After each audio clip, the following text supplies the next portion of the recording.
Alright, welcome back. Well, we're going to be working on this 830 John Deere. Neighbor brought it over. It was starting to leak out of the rear end on it a little. He's losing oil.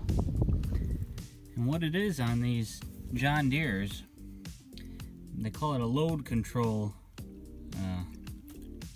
shaft, I guess, because your draft control for your plows, instead of being on the top link like on a lot of tractors where the pressure tells it to lift it up or lower it down into the ground, John Deere has it hooked up to the bottom of their lift arms for the implements.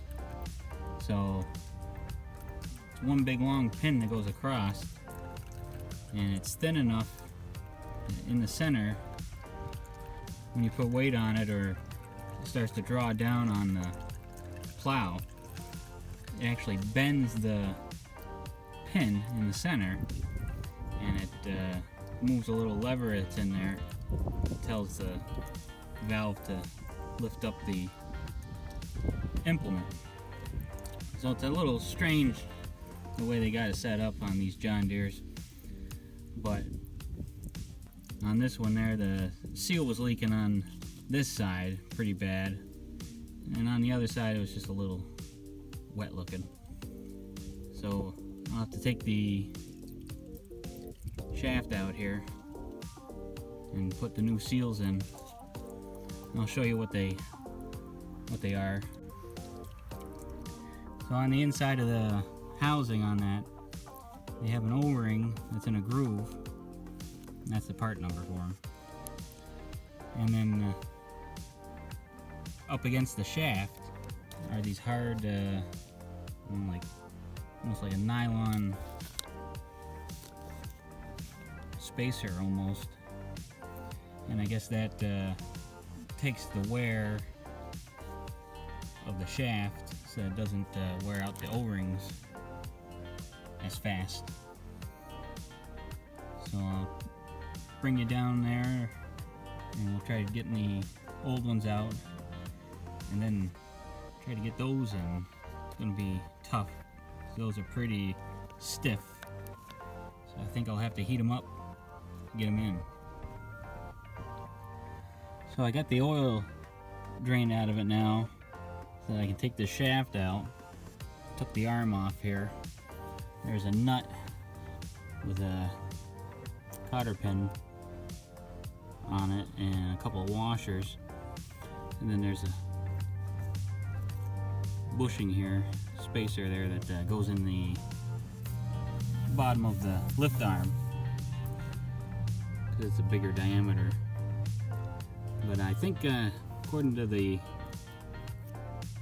parts diagram there, this groove is supposed to have a clip on it, and I think that clip is supposed to hold the bushing on, so that when you take the nut off and take the arm off, this doesn't slip right off. But I guess that doesn't really matter. So now I'm gonna push this shaft out the other way so I can get this seal in, and then I'll have to push it this way in order to get the other side, the seals in. Let's see if we can get the new ones in. And you can kind of see in the hole there, I got the shaft kind of pushed in there a little bit there. There it is right there. Not too far in, but enough to get that seal out right in there in that groove. So I'll get my picks there and try to work that out, and the old O-ring. Got the seals all in on this side now. Now I need to get that nut off the other side and push it out this way. And what I did to that the nylon seal or nylon washer, spacer if you want to call it that, what I did was I kind of pushed in on the center like that, and that was enough to kind of bring the edges in so I could get it in there into that groove, and then I kind of popped it into the groove in there with the new O-ring in first, and then that kind of holds the O-ring in there up against that shaft.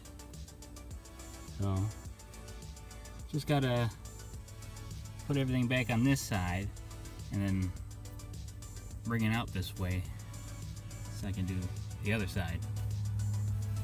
But this side was the worst, but since you're in here doing this one, you might as well do the other side too.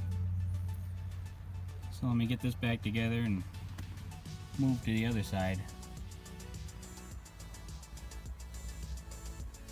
Well, here we are on the other side. Trying to get that nut off there, it wasn't working because it couldn't hold the shaft anyway. So I decided just to pull it right out and get these seals in, then put it all right back in. And it's just a straight shaft that goes right across. And that was it. I had enough room to get it out here. I was a little worried about that. I didn't know if I had enough room to get it out in between the wheel and the rear end. But I got the old seals out on this side, so I'm gonna bend this in, kind of warm it up a little bit. Try to get it as warm as possible by hand, and then push down and make that kidney bean shape. Dip down in the center there, it kind of crushes in the sides like. That's the old one. So let me get this back in there, and then I can slide the shaft back in and put these arms back on,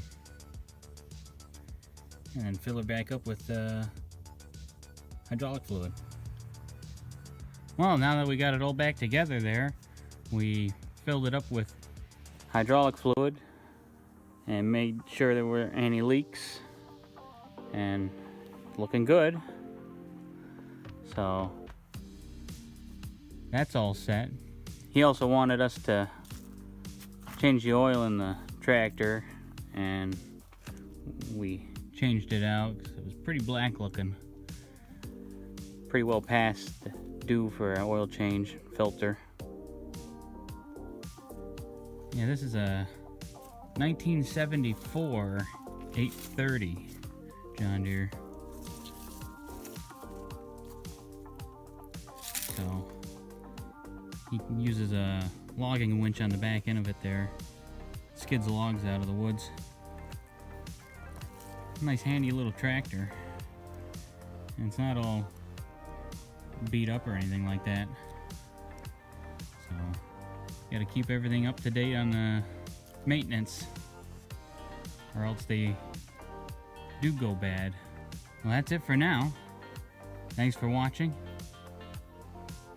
and I'll see you in the next video.